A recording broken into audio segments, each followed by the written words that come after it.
On December 5th, 1,200 prophecy watchers will gather in Branson for the Prophecy Conference of the Year. While the event is nearly sold out, you can still join us via live streaming, the next best thing to being there. 22 of America's leading voices will be with us. Familiar names like Gary Stearman, Mondo Gonzalez, L.A. Marzulli, Billy Crone, Bill Salas, and many more. For a one-time cost of $75, you can enjoy all 40 messages from the 4-day event and watch anytime you like for 6 months. Plus, we'll include 4 bonus presentations, an $80 value: Israel, Iran, Hezbollah, Russia, the rapture, and the upcoming presidential election. This is the place to be for all the latest end times news. Register for the event online at prophecywatchers.com.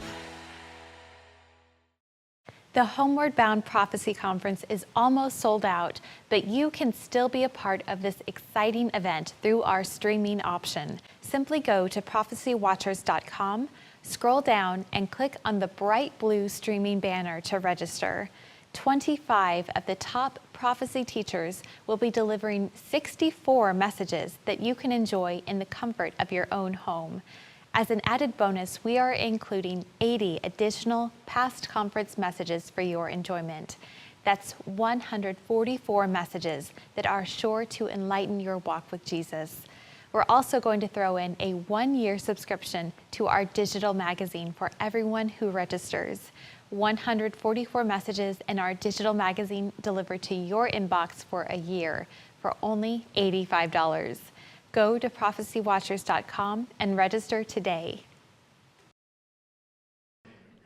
You are in for a treat. I had the privilege of seeing him at the conference in Branson just a month ago, and the passion that he brings to his presentation is a bit surprising for a man of his age. I mean that in a good way, because the passion that he brings about his devotion to our Lord and Savior Jesus Christ, when he starts talking about that and watching him convicted, is truly a blessing. He's a researcher, he's an explorer, he's a filmmaker. He travels the earth in search of the evidence that puts to the lie the official histories that we've been taught. He is the director for Gen 6 Productions. Please welcome Timothy Alberino. Thank you. All right. Thank you. Could I get a water up here? Somebody that's in charge of the water. How many of you were at the BRANSON conference? Okay, good. Not too many of you. For those of you who were, you've seen this movie before. For those of you who weren't, this will be an extended version of an Alberino analysis, if you know what that is. I want to thank Gary and Bob for inviting me, first off. They're great guys. I love those guys. I love everything they do. I follow Prophecy Watchers like all of you, and I just love those guys a lot. And so thank you, Gary and Bob, for inviting me here.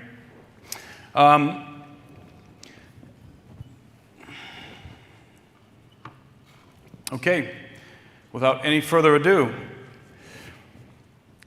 in order to decode the sequence of enigmatic events that are set to unfold in the prophetic future, it is incumbent upon us to comprehend the magnitude and consequence of what occurred in the primordial past.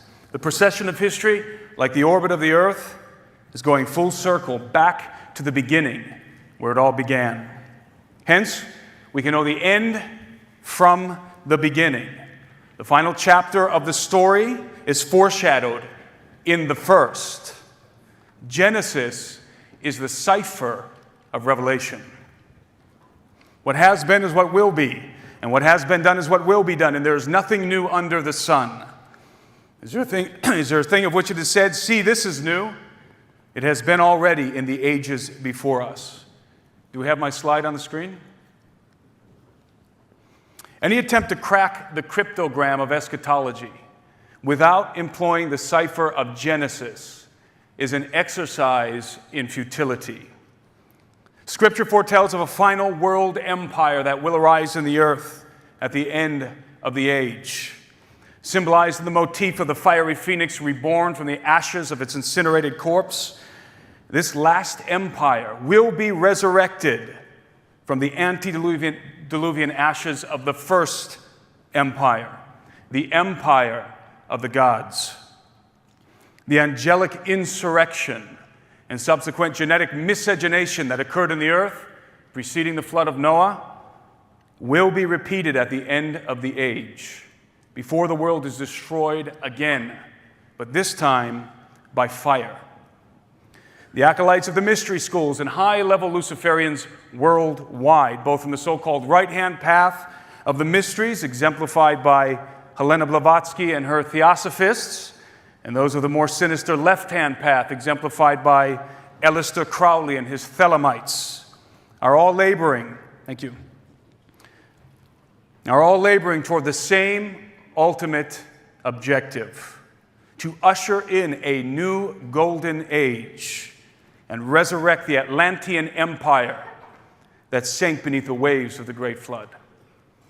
My objective this evening is to elucidate a largely unheralded apocalyptic scenario that is burgeoning on the horizon like a hurricane.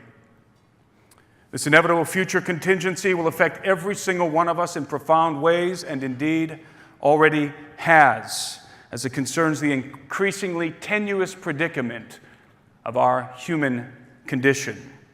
If we are to truly appreciate the severity of this impending storm for mankind, we need to look back to the progenitors of our race at the dawn of history.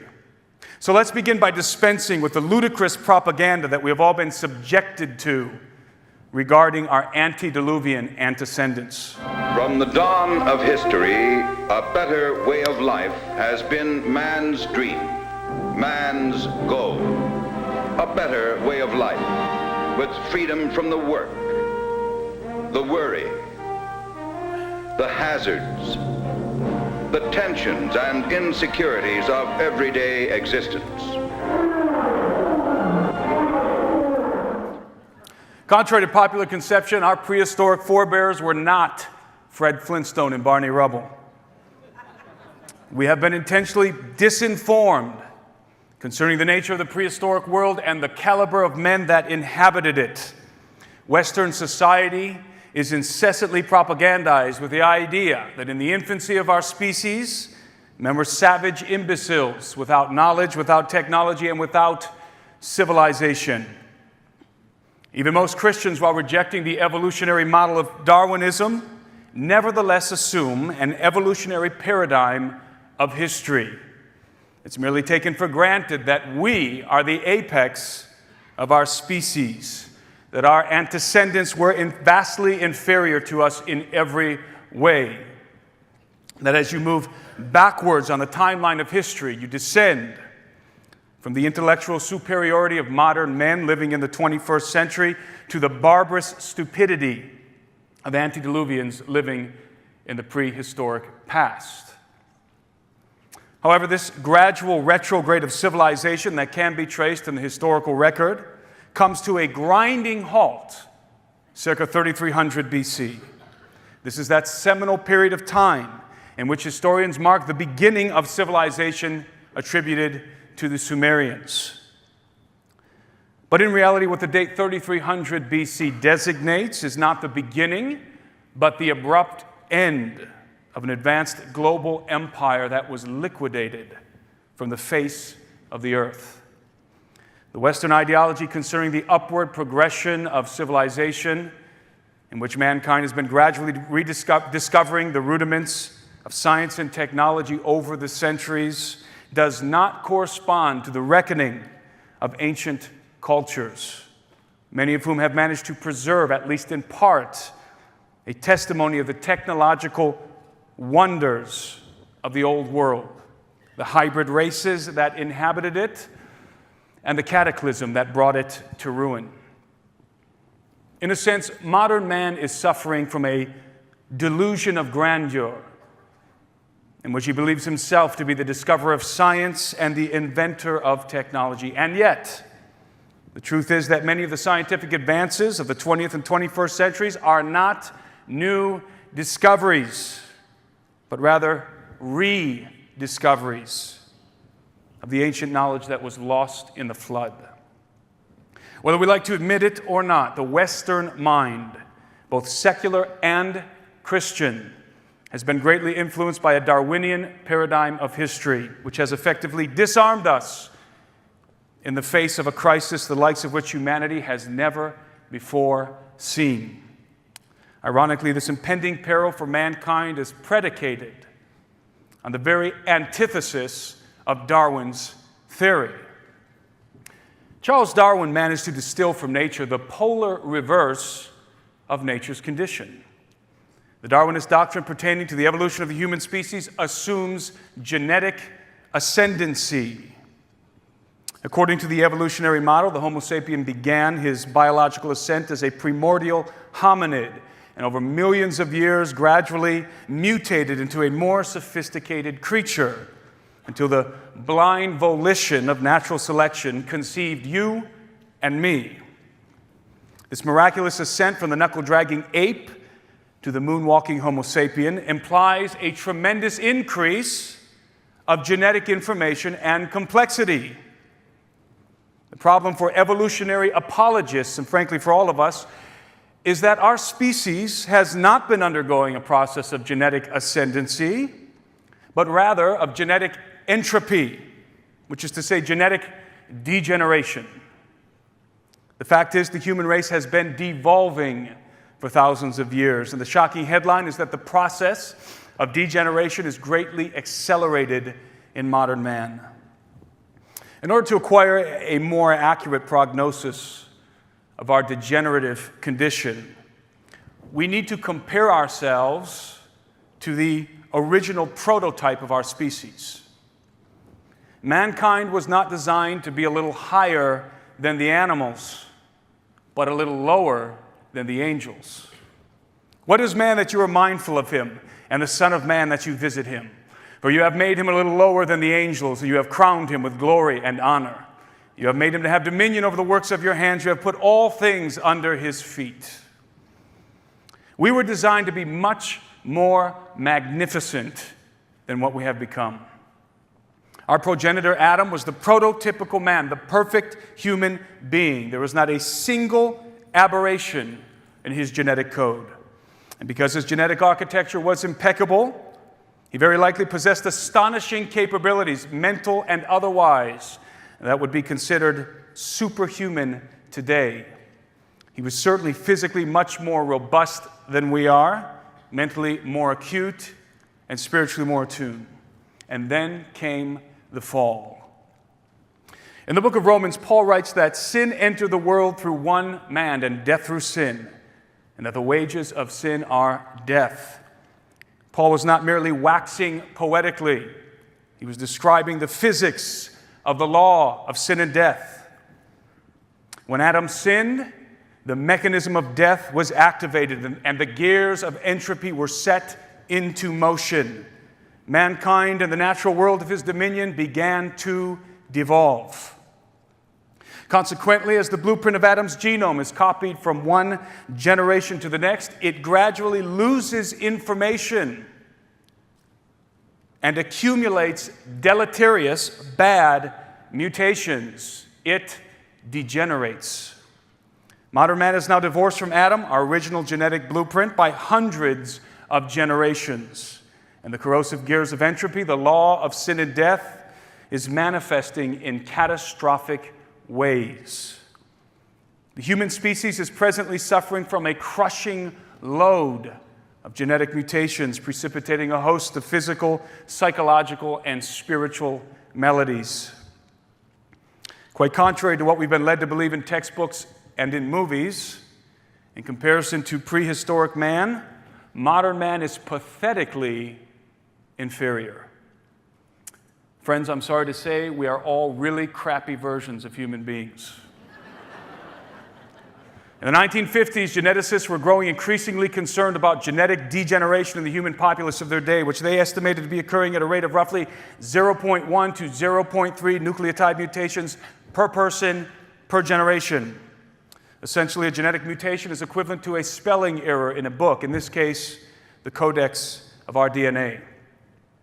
One of the most renowned of these geneticists, a man by the name of Hermann Muller, projected that just one deleterious mutation per person per generation would lead to an inevitable long-term genetic deterioration of the human race, ultimately resulting in what is called error catastrophe, which is a fancy term for extinction by genetic mutation.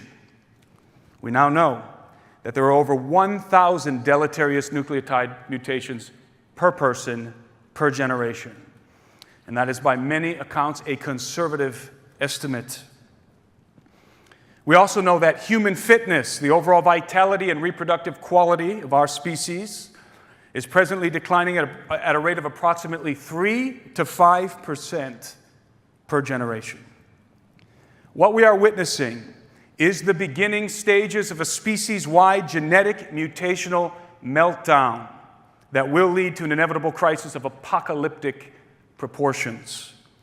This is not my opinion. This is the quiet consensus of many respected population geneticists worldwide. And unfortunately, the evidence is all too conclusive. As many of us can attest to personally, the cancer epidemic is ravaging the human race. Cancer is fundamentally the result of genetic mutation. There are many factors that can provoke or accelerate genetic mutation, such as exposure to certain chemicals, radiation, dietary imbalances, etc. But these are all ancillary to the underlying problem, which is genetic degeneration.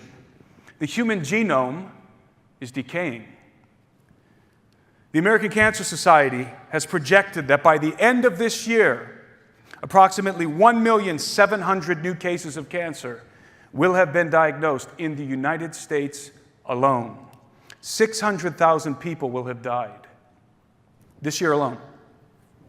1 out of every 2 males and 1 out of every 3 females will develop cancer in their lifetime.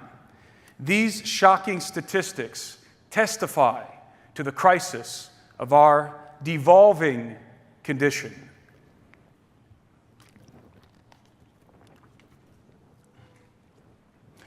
Dr. John Sanford, a celebrated geneticist from Cornell University, elucidates the inevitable reality facing mankind.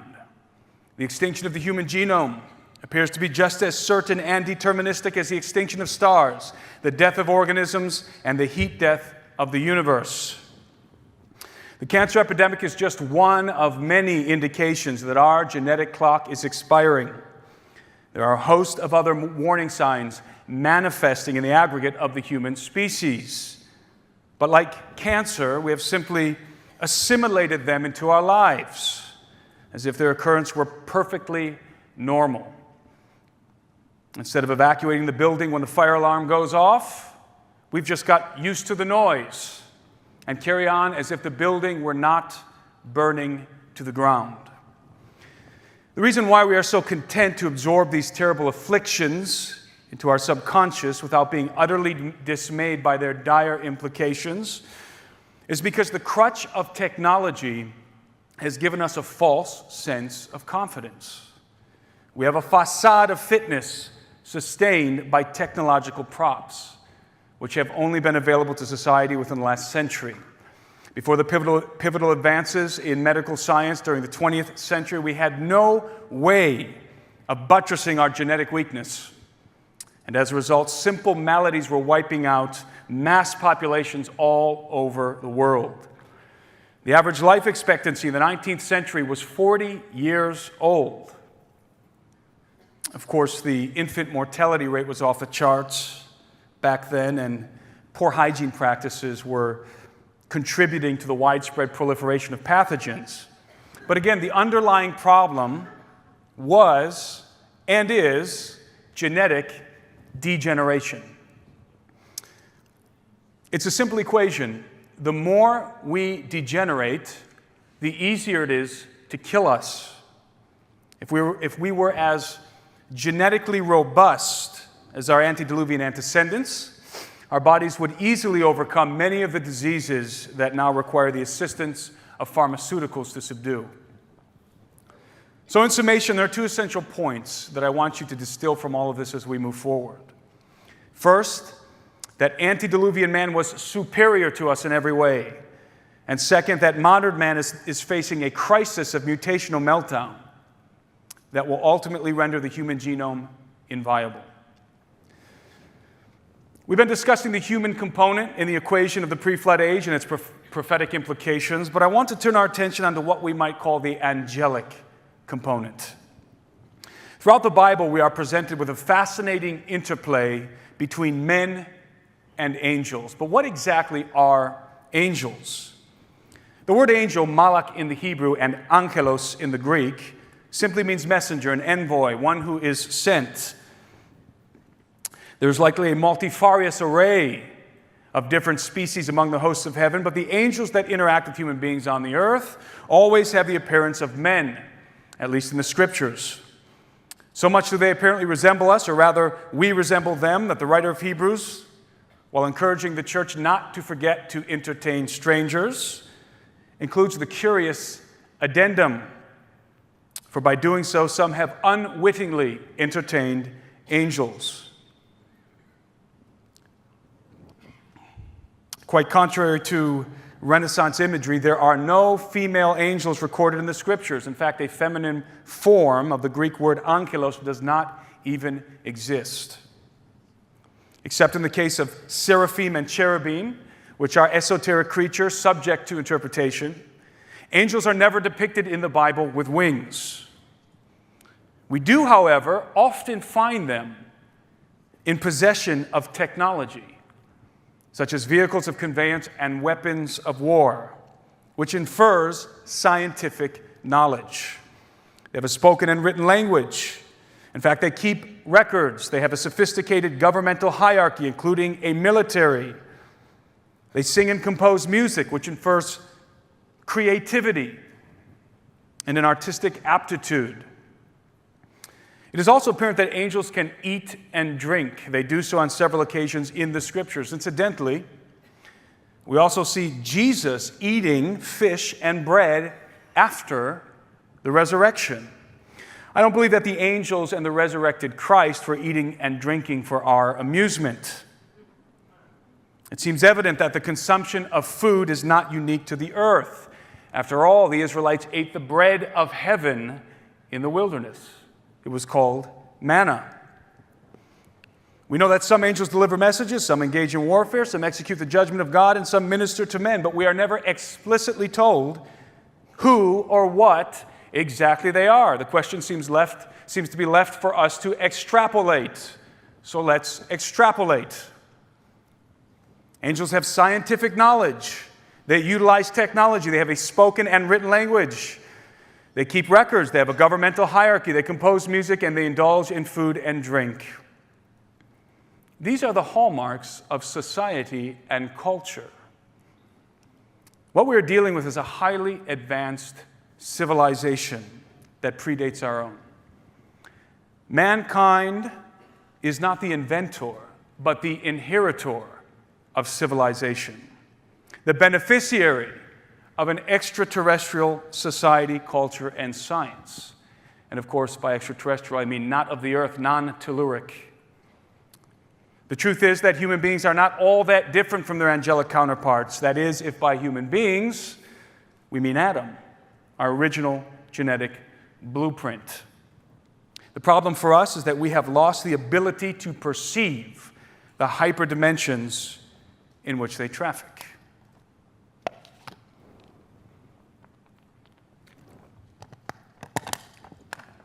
The scriptures insinuate that the world perceivable to fallen man is only the shadow of reality. A shadow casts a two-dimensional silhouette of a three-dimensional object. Essentially, it's a darkened and flattened reflection of a luminous, multidimensional reality. In other words, we see the world in shadows. I believe that Adam could perceive the dimensional totality of creation until his mind was darkened because of sin. The good news is that those who are redeemed in the cross can look forward to regaining in Christ what was lost in Adam. For now we see in a mirror dimly, a dark reflection, but then face to face. Now I know in part, but then I shall know just as I am known. And of course, Paul is alluding here to the resurrection. And as it relates to the resurrection, there is a term that unifies angels and men in extraordinary ways. B'nai Ha Elohim, the sons of God. This term is always and only used in the Old Testament to denote the non-procreated children of God. Simply put, beings that were not conceived in a womb, such as angels and Adam.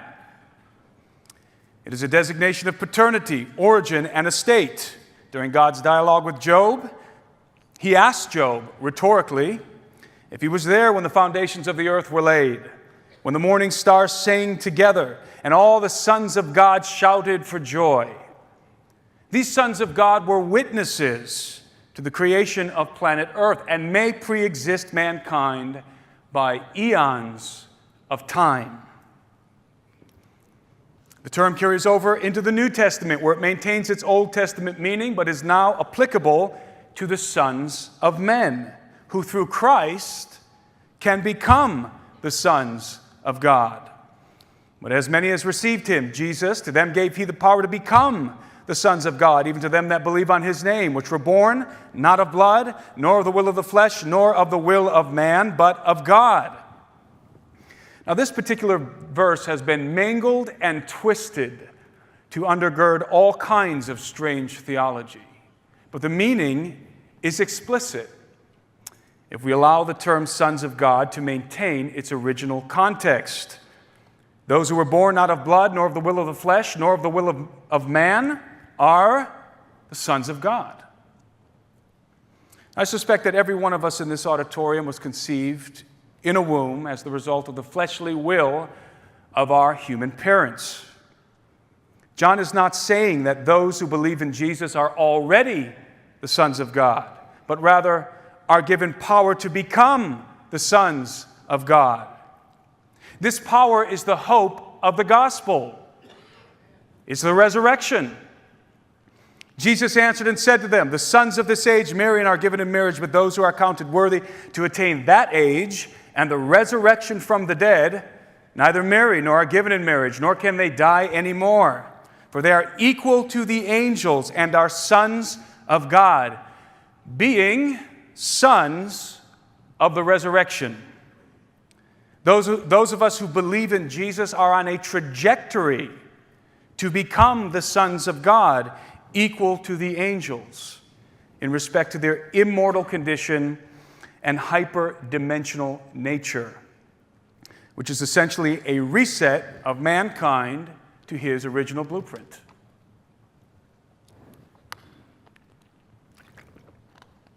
So, when we think about angels, let's liberate our minds from the vapid imaginations imposed on them by Catholicism, and instead think in terms of an exceedingly advanced and unfathomably ancient extraterrestrial civilization, of which our terrestrial civilizations are but dark reflections, especially as we consider the insurrection of fallen angels in the pre-flood world.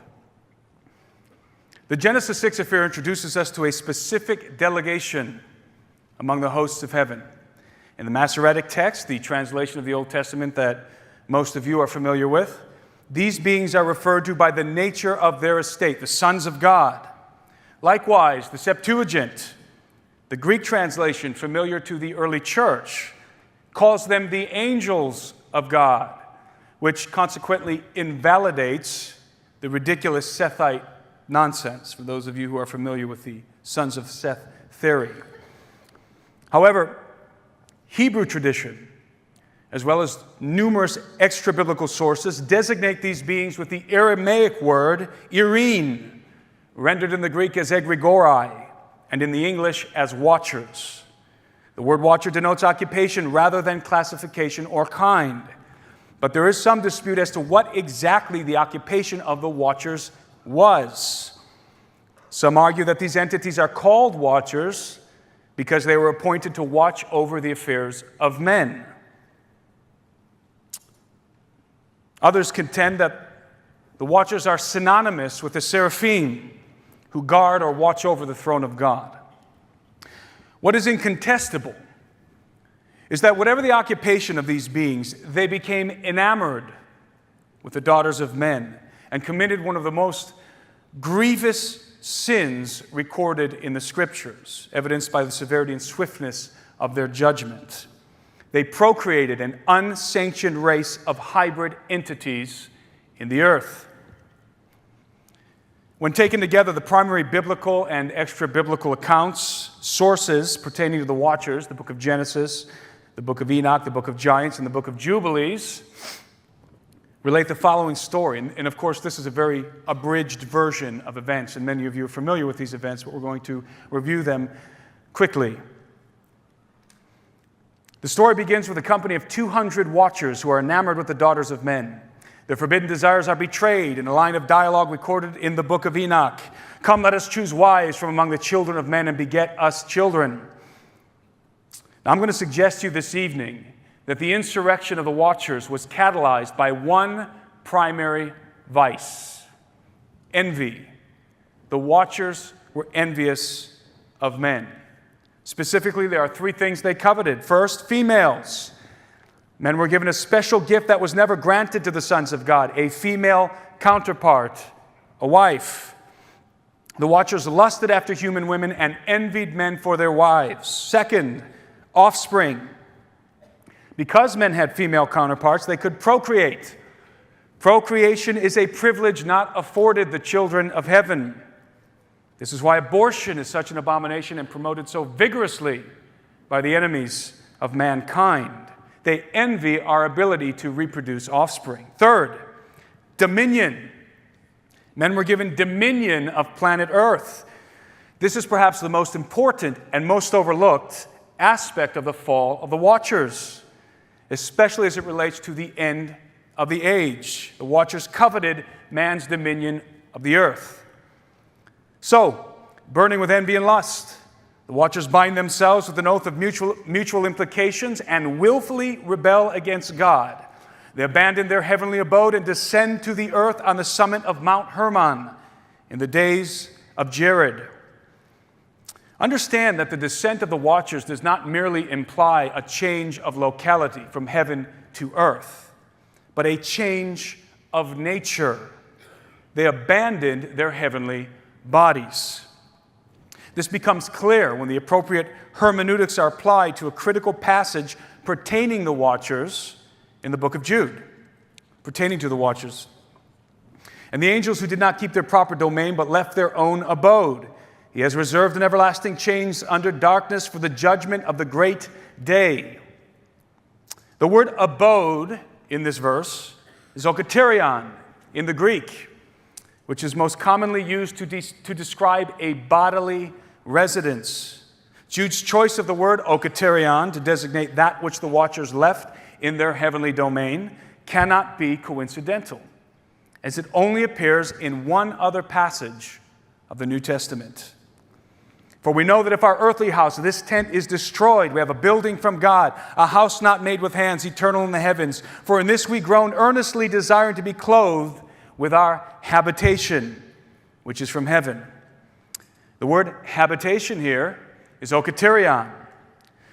Paul is using the same word to describe the bodies the saints will gain at the advent of the resurrection that Jude uses to describe what the watchers left or forfeited when they descended to the earth. The watchers willingly chose to shed their transcendent bodies in heaven in order to assume on earth the material bodies that would facilitate what they intended to do. The watchers take for themselves wives from among the daughters of men, and they copulate with them. The women give birth to a hybrid race of giants. Now, we tend to imagine that the giants born of the Watchers were all of the same kind because the Bible is vague when referring to them. But according to some apocryphal manuscripts, there are at least 3 different races of giants in the pre-flood world.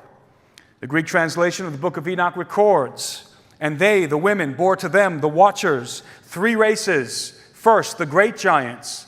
The giants brought forth," other translations read, "slew, the Nephilim. And the Nephilim brought forth, or slew, the Eliod. And they existed, increasing in power according to their greatness." The book of Jubilees concurs. "And they begat sons, the Nephidim, and they were all unalike, and they devoured one another. And the giants slew the Nephil, and the Nephil slew the Elio, and the Elio mankind, and one man another."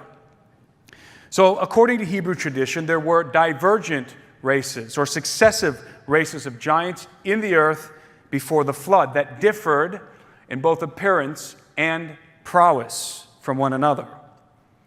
It will become apparent as we progress that the Watchers and their offspring had plenty of time to breed before their empire was annihilated. And the breeding was not limited to human females. After producing offspring with their wives, the Watchers select 200 specimens from every animal species for miscegenation, which is to say, genetic engineering.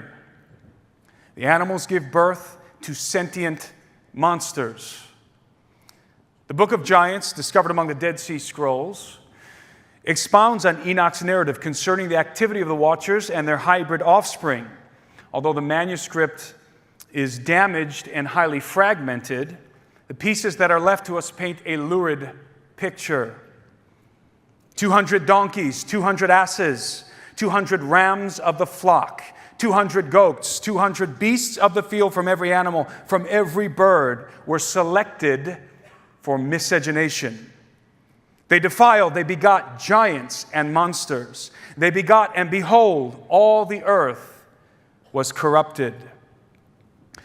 Not only were the Watchers procreating with the daughters of Adam, spawning races of giants, they were also inseminating animals, spawning all kinds of hybrid monstrosities, like mad scientists drunk with the power of procreation.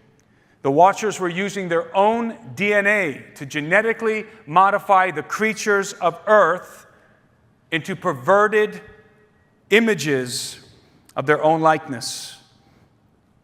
Until after generations of breeding and crossbreeding, the genomes of all flesh were corrupted. The earth was a genetic mess filled with hybrid mutants. And as if that were not enough to kindle the ire of the Maker, the Watchers teach their wives, their offspring, and mankind the forbidden secrets of heaven. And the Watchers did not teach impractical New Age mysticism. They disclosed the secrets of what we call today science and technology, relating to the fields of astronomy, pharmacy, geology, metallurgy, masonry, mathematics, genetics, and physics, among others. But don't make the mistake of associating their technology with ours. This is not what the technologies of the Watchers look like. Most of our technologies are superfluous, designed for the convenience and amusement of impotent human minds. The high technology of a vastly superior angelic civilization would not resemble the tools and toys that we have contrived for profit and play. So don't go looking for laptops and Lamborghinis in the antediluvian age. The technology of the Watchers is so foreign to the mind of man that we would scarcely be able to recognize it even if the waters of the flood had not washed it away.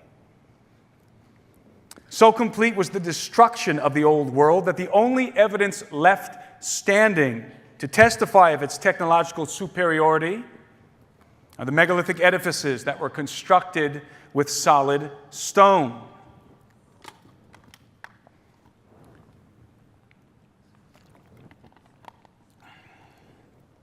Like the bleached bones of a corpse long dead, the ruinous remains of megaliths worldwide stand in memoriam of the Watchers, their fallen empire, and the judgment of God. Encoded within the megaliths is knowledge lost to mankind. The quarrying, transporting, shaping, lifting, and placing of these mammoth blocks of hard stone, flawlessly fitted together without the use of mortar, and precisely aligned with specific constellations and cosmological phenomena, implies a level of technological capability that would not be seen in the earth again until the advent of the Industrial Revolution in the 19th century. Without considering any other evidence, the megaliths alone prove the existence of advanced scientific knowledge in the prehistoric past. Mankind is corrupted with the knowledge of the Watchers and excels in war, idolatry, murder, sorcery, and licentiousness. The Watchers divide the dominion of the earth amongst themselves and appoint their hybrid sons as rulers over their respective realms. Now, this is the Atlantean paradigm, what I call the empire of the gods. The objective of the Watchers wasn't just to corrupt the earth, but to rule the earth from behind the thrones of their hybrid sons, who were part human. Remember, dominion of planet Earth was given to Adam and his offspring. The highest heavens belong to the Lord, but the earth he has given to mankind. The incursion of the Watchers and their procreation of hybrid offspring with the daughters of Adam was nothing less than a full-scale usurpation of mankind and his divine mandate of dominion. The Watchers intended to install their own sons on the throne of human dominion and to make themselves the gods of a new creation, a creation that would worship them rather than the King of Heaven. The giants and their monstrous cousins oppress and enslave mankind. Men are forced to feed the giants, and when they can no longer sustain them, the giants devour men. And as they perish, they cried, and their cry went up to heaven. This was a holocaust of the human race. The genetic line of Adam was being devoured and mutated out of existence. God hears the cry of mankind and intervenes. A severe judgment is decreed from heaven against the Watchers and their offspring. Now, the Watchers are sentenced to be bound in Tartarus, Hades, until the day of judgment at the end of the age. When warning the church of false prophets, Peter reminds them of the fate of the fallen Watchers. God did not spare the angels who sinned, but cast them down to Hades and delivered them into chains of darkness to be reserved for judgment. The Watchers, through the mediation of Enoch, petitioned God for clemency for both themselves and their sons. God rejects their plea and sends Enoch to deliver the bad news. Now, Enoch finds the Watchers assembled together in a place called Abis-Jael, weeping because of the severity of their judgment. Now, we are specifically told that Abis-Jael is located between Lebanon and Senir. Lebanon likely refers to Mount Lebanon, and Senir is another name for Mount Hermon. It just so happens that one of the most imposing and important megalithic structures on earth is located between these two mountains, Baalbek. Baalbek is home to the greatest pagan temple ever constructed and the largest megalithic stones ever discovered. The foundation stones of Baalbek weigh more than 1,000 tons each.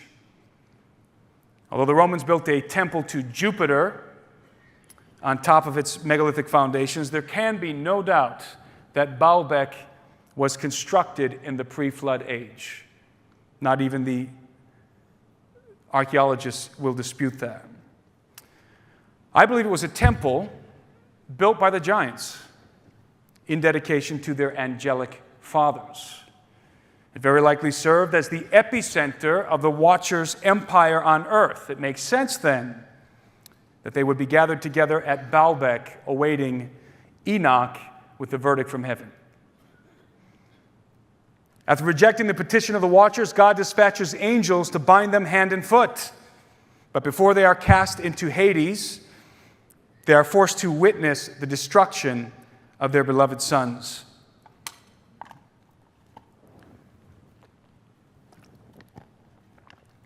The angels incite the giants to war with one another until they utterly annihilate themselves. Now, don't imagine giants beating each other over the head with wooden clubs.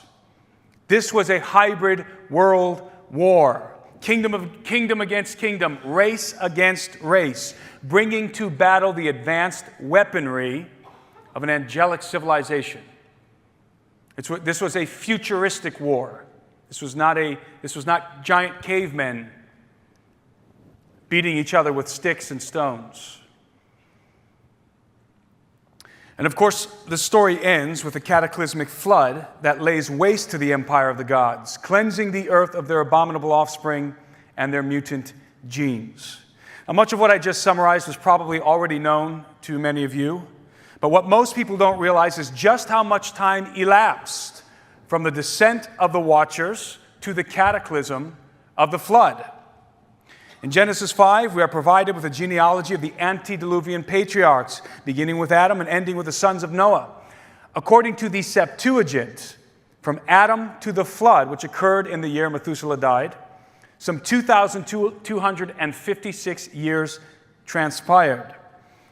Most of your Bibles are derivations of the Masoretic text. For reasons we don't have time to explore this evening, the Masoretes subtracted 100 years from the birth date of each firstborn son in the genealogy, significantly shortening the pre-flood timeline. Many scholars regard the Septuagint to be the correct reckoning of the Genesis 5 genealogy, and I certainly concur. But again, for reasons we do not have time to unpack.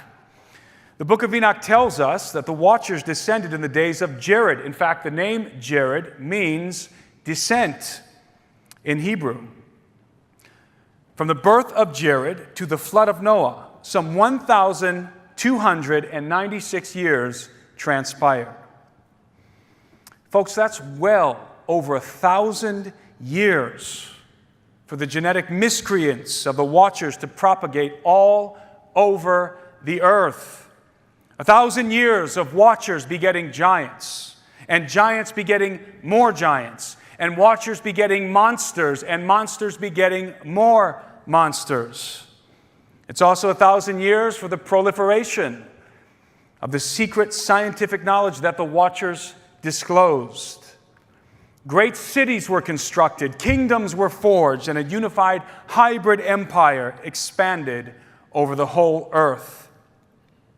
This was the true golden age of yore.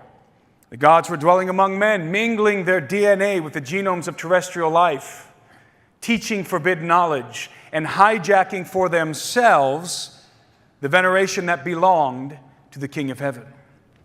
Megalithic temples were raised to their dedication across the empire, constructed with advanced technology by the hands of their hybrid offspring.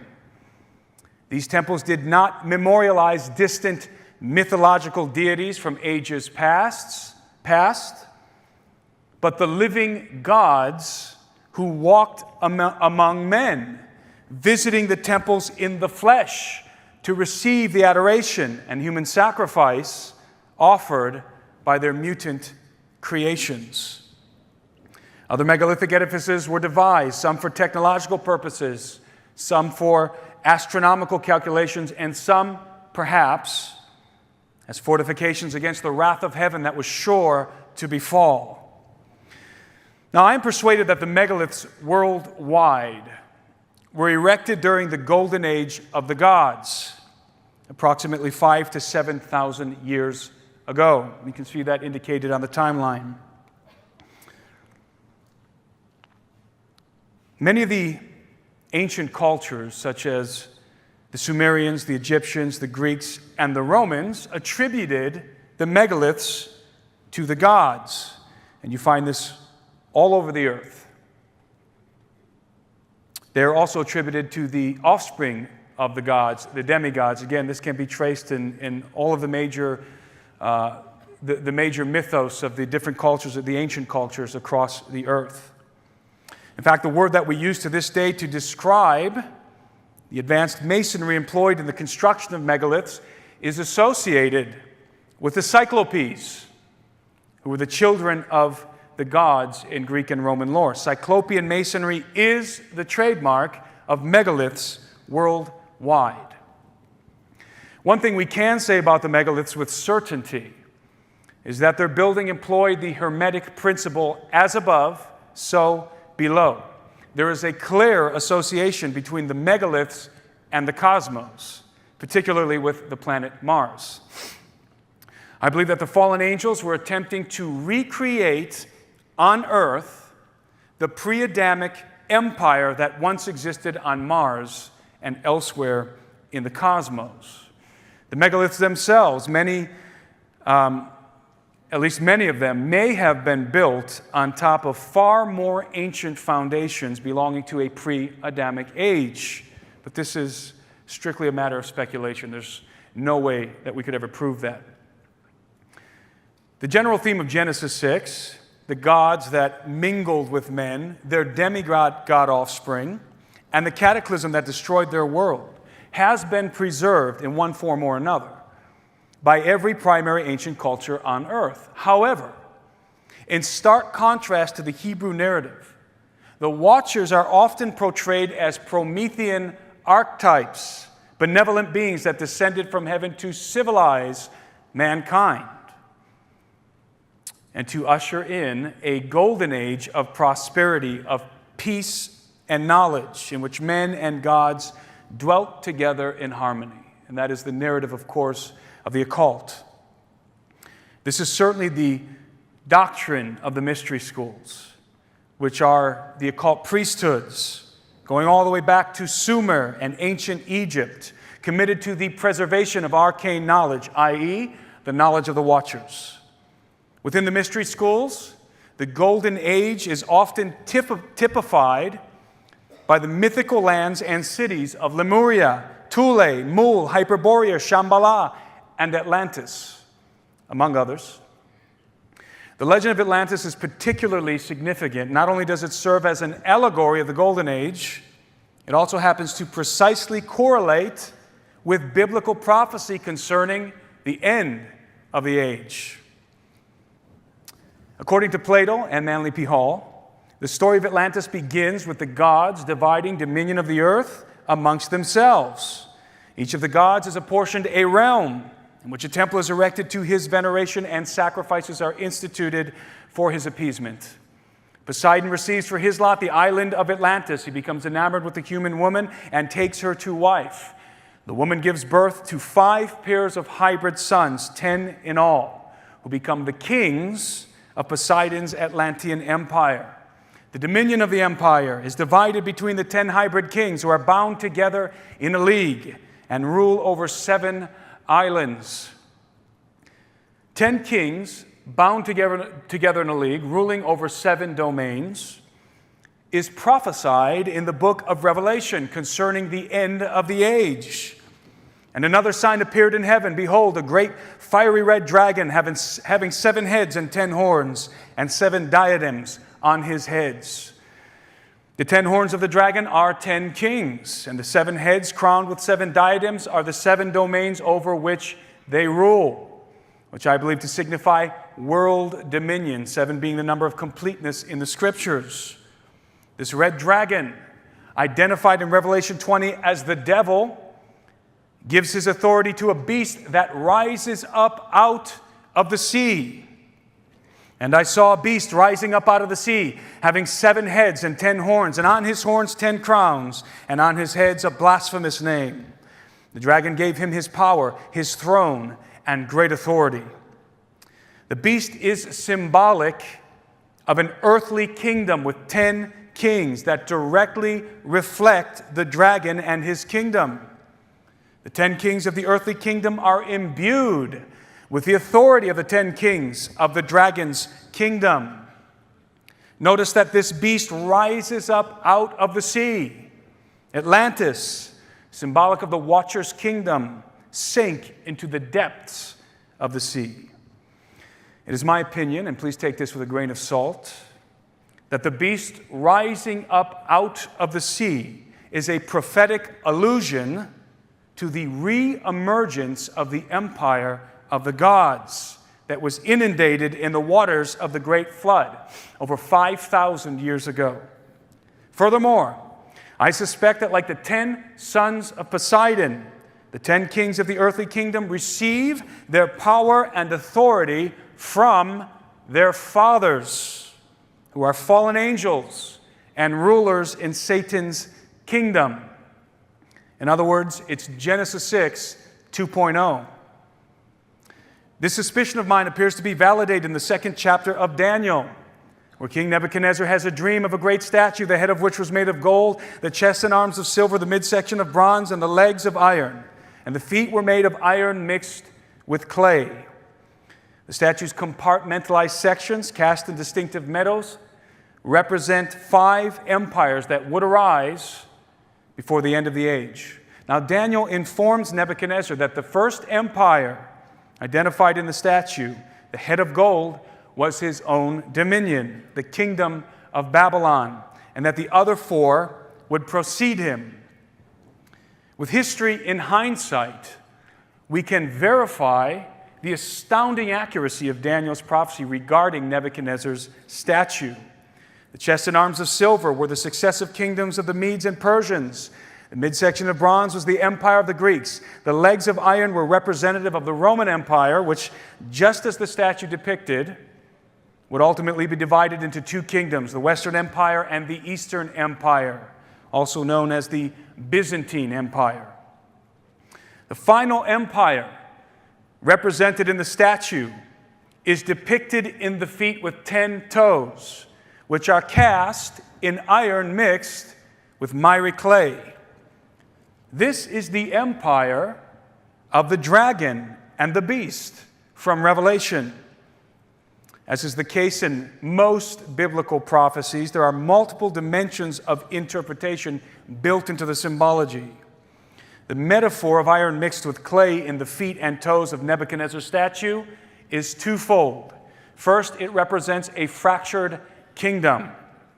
And whereas you saw the feet and toes, part of potter's clay and part of iron, the kingdom shall be divided, but there shall be in it the strength of the iron, for as much as you saw the iron mixed with miry clay.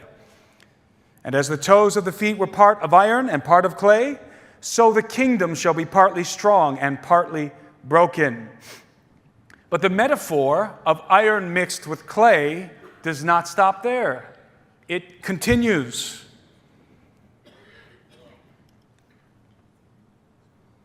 And whereas you saw iron mixed with miry clay, they shall mingle themselves with the seed of men, but they shall not cleave one to another, even as iron is not mixed with clay. They shall mingle themselves with the seed of men. Whoever they are, it's apparent that they are not men, but are mingling their seed with the seed of men. Now we know that this passage is referring to the beast's 10 kings, because the following verse informs us. And in the days of these kings shall the God of heaven set up a kingdom which shall never be destroyed. These are no ordinary kings. These are hybrid kings, the sons of the gods. And their leader, who is separate from the 10, embodied in the beast itself, the man we call the Antichrist, is very likely the hybrid son of the dragon. Look at the first thing the dragon does when he appears in John's Revelation. Behold, the great fiery red dragon, having 7 heads and 10 horns and 7 diadems on his heads. His tail drew 1/3 of the stars of heaven and threw them to the earth. This is the devil's last move, the final execution of a strategy that began with the Watchers in the days of Jared. And war broke out in heaven. Michael and his angels fought with the dragon, and the dragon and his angels fought, but they did not prevail, nor was a place found for them in heaven any longer. So the great dragon was cast out, that serpent of old called the devil and Satan, who deceives the whole world. He was cast to the earth, and his angels were cast out with him. Then I heard a loud voice saying in heaven, "Now salvation and strength in the kingdom of our God and the power of his Christ have come. For the accuser of our brethren who accused them before our God day and night has been cast down. And they overcame him by the blood of the Lamb and by the word of their testimony. And they did not love their lives to the death. Therefore rejoice, O heavens, and you who dwell in them. Woe to the inhabitants of the earth and the sea, for the devil has come down to you having great wrath, because he knows that his time is short." Notice that after the dragon and his angels are cast to the earth, the saints overcome him by the blood of the Lamb, the word of their testimony, and by virtue of the fact that they do not love their lives to the death. Now, I'm going to suggest something here that may seem overly speculative, but you'll see where I'm going in a minute. I have a feeling that not loving their lives to the death carries a dual meaning. First, that they do not deny Christ in the face of severe persecution and death, certainly without question. But second, that they do not love their lives to the degree that they are willing to receive the biotechnological upgrades that would extend and preserve them. You see, I believe that not just the 10 kings, but the subjects of their kingdoms are going to be hybridized. I began this presentation by highlighting the impending crisis of genetic degeneration and mutational meltdown that is looming on the horizon for the human species. It is no coincidence that a host of technological breakthroughs relating to genetics, robotics, artificial intelligence, and nanotechnology have arrived just in time to offer mankind the tools to forestall his inevitable fate. But not only has the technology miraculously arrived in the hour of our crisis, the theology is also in place. It is a theology of transhumanism. It is the gospel of Jesus Christ without the cross, the rectification of the human condition without the resurrection. It is Luciferianism, the promise of apotheosis, whispered once again from the tree of knowledge, "You shall be like the gods." At first, biotechnological upgrades will offer us the possibility of healthier, longer lives without altering our humanity. But as we progress further into the future, the crisis of genetic degeneration will force mankind to make a choice. Do we accept the atrophy of Adam and go quietly into the night as men? Or do we shed Adam and live forever as gods?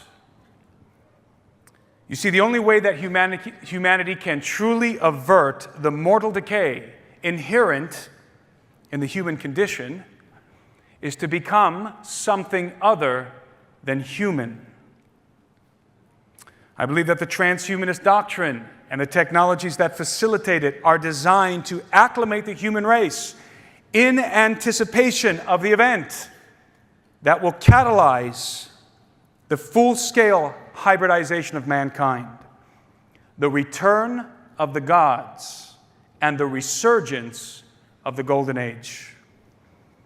They will appear in the hour of our need as the saviors of our race, and will offer mankind the apple of apotheosis to become like them. They shall mingle themselves with the seed of men, and by doing so, will rescue humanity from the apocalypse of mutational meltdown. I believe that there's already a hybridized race prepared for the advent of their arrival, a first fruits, if you will, of their counterfeit rapture and resurrection. A new breed of men sent down from heaven, led by the hybrid son of Satan himself, Apollo, the son of perdition. Now the last age by Kume's Sibyl sung has come and gone, and the majestic roll of circling centuries begins anew. Justice returns old Saturn's reign with a new breed of men sent down from heaven. Only do thou at the boy's birth, in whom the iron shall cease, the golden age arise. Befriend him, chaste Lucina, 'tis thine own Apollo reigns.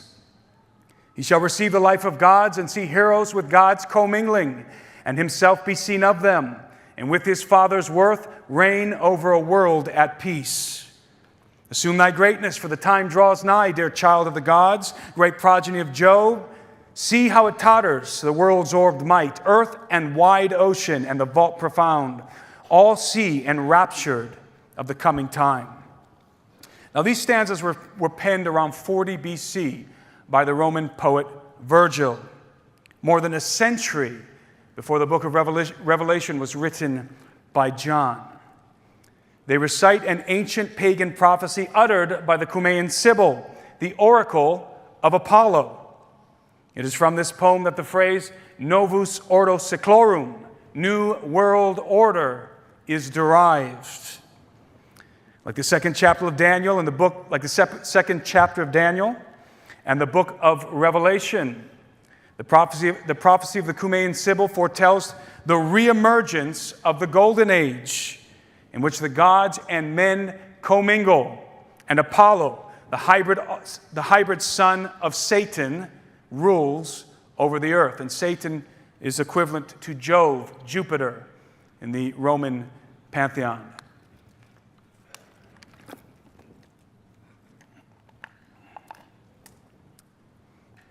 In Matthew 24 and Mark 13, Jesus is discussing the end of the age with his disciples. He tells them, "For there will be great tribulation, such as has not been since the beginning of the world until this time, no, nor ever shall be. And unless those days were shortened, no flesh would be saved. But for the elect's sake, those days will be shortened."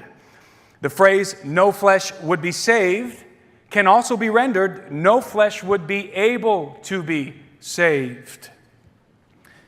There is only one qualifier for salvation in the cross of Jesus Christ. One. You must be human. Jesus did not die for angels, and he did not die for hybrids. He became a man to redeem men. No flesh would be saved is reminiscent of the pre-flood age in which all flesh was corrupted. It's not accidental that a few verses later Jesus invokes the pre-flood age. But as the days of Noah were, so also will the coming of the Son of Man be. The days are shortened for the sake of the elect, not to save their lives, but to preserve their humanity. One of the reasons why genetic modification is so dangerous is because the modified genes can be made to be inheritable by successive generations. I believe that the reason why the days are shortened at the end of the age is because if they were not, there would be no candidates left for salvation on the earth. No flesh would be able to be saved. All flesh would be corrupted. But thank God he shortens the day to preserve the elect. And we're wrapping up here. The resurrection of the Golden Age and the enthronement of Apollo as its king is the great plan of the Masonic order and of all ancient mystery schools. Albert Pike, who was a sovereign grand commander of the Scottish Rite and one of the most influential Masons in American history, stated that the imagined mythical beings in the pantheons of the ancient Persians, Indians, Egyptians, Greeks, and Romans were but political illusions to satisfy the vulgar, because man still looked back with longing to the lost Golden Age, when his ancestors communed face to face with the gods and hoped that by propitiating heaven, he might accelerate the renewal of it. Like Albert Pike, Manly P. Hall, one of Masonry's most celebrated philosophers, also believed that the great work of Freemasonry was to restore the Golden Age and build a new Atlantis that was to be ruled by a philosopher king who was descended of a divine race. That is, he belonged to the order of the Illumined. During the 19th and 20th centuries, as occultism was surging across the world, many of the most prominent Luciferians were heralding the dawning of a new golden age. The New Age movement was predicated on this very expectation. Ellis Bailey, was one of the most prominent American theosophists of the 20th century and the founder of the Lucis Trust, an occult organization that publicizes the Luciferian doctrine.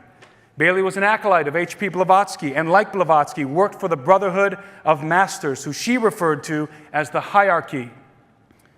The hierarchy are ascended beings residing on the earth, or rather under the earth, who have been tasked with guiding humanity towards the realization of the great plan.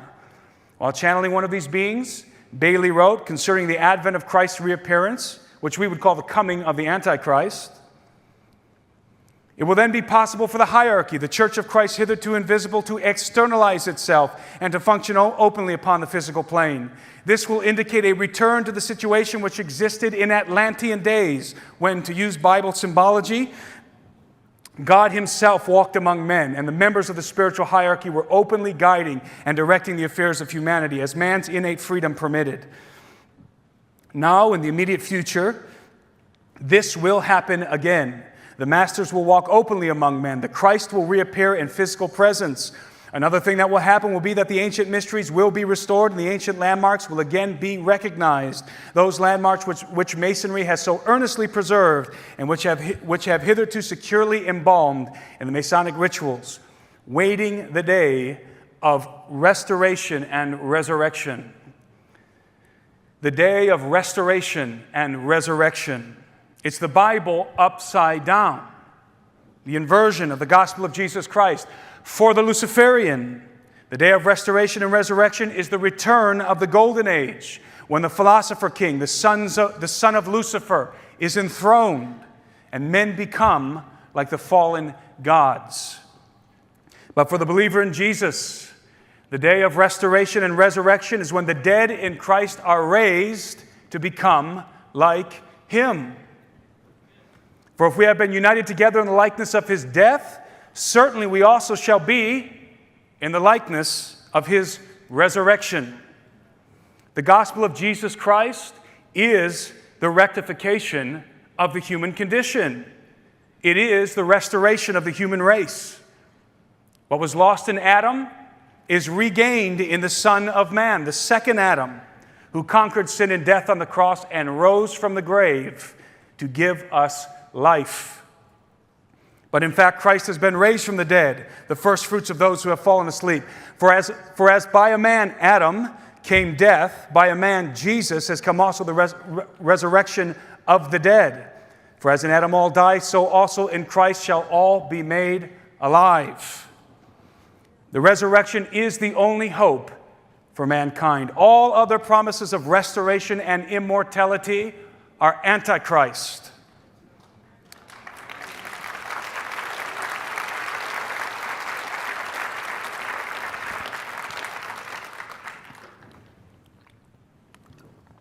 We only got about 2 more minutes left here. There will arise in the last days a transcendent race of beings who, like the watchers of old, will appear as the Promethean benefactors of mankind. They will preach a gospel of salvation without the cross.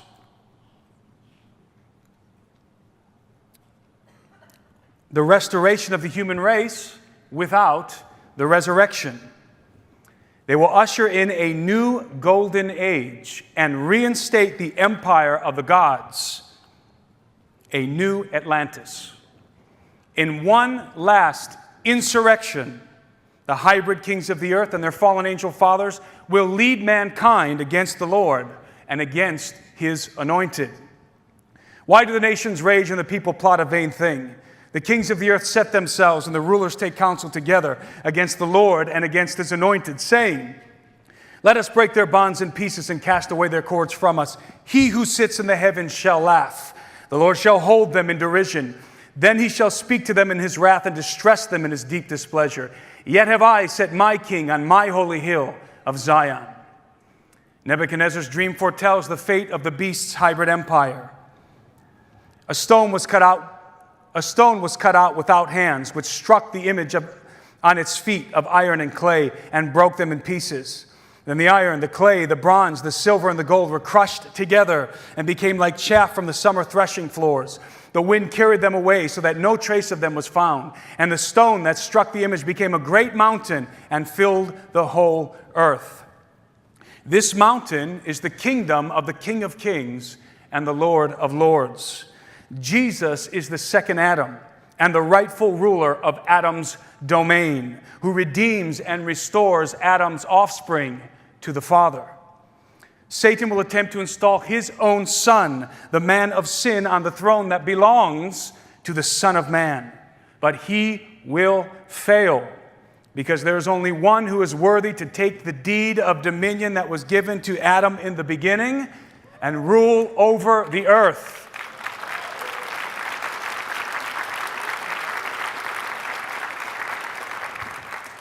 And I saw on the right hand of him who sat on the throne a scroll written inside and on the back, sealed with 7 seals. Then I saw a strong angel proclaiming with a loud voice, "Who is worthy to open the scroll and to loose its seals?" And no one in heaven or on the earth or under the earth was able to open the scroll or to look at it. So I wept much, because no one was found worthy to open and read the scroll or to look at it. But one of the elders said to me, "Do not weep. Behold, the Lion of the tribe of Judah, the Root of David, has prevailed to open the scroll and to loose its 7 seals." And I looked, and behold, in the midst of the throne and of the 4 living creatures, in the midst of the dead and in the midst of the elders, stood a lamb as though it had been slain, having 7 horns and 7 eyes, which are the 7 spirits of God sent out into all the earth. Then he came and took the scroll out of the right hand of him who sat on the throne.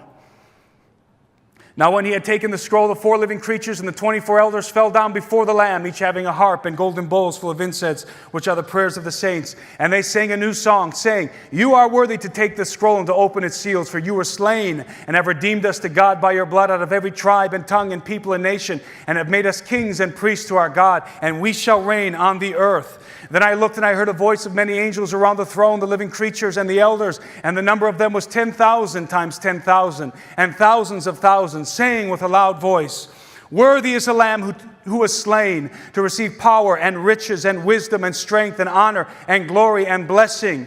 Every creature which is in heaven and on the earth and under the earth, and such as are in the sea and all that are in them, I heard saying, "Blessing and honor and glory and power be to him who sits on the throne and to the Lamb forever and ever." Amen. Amen.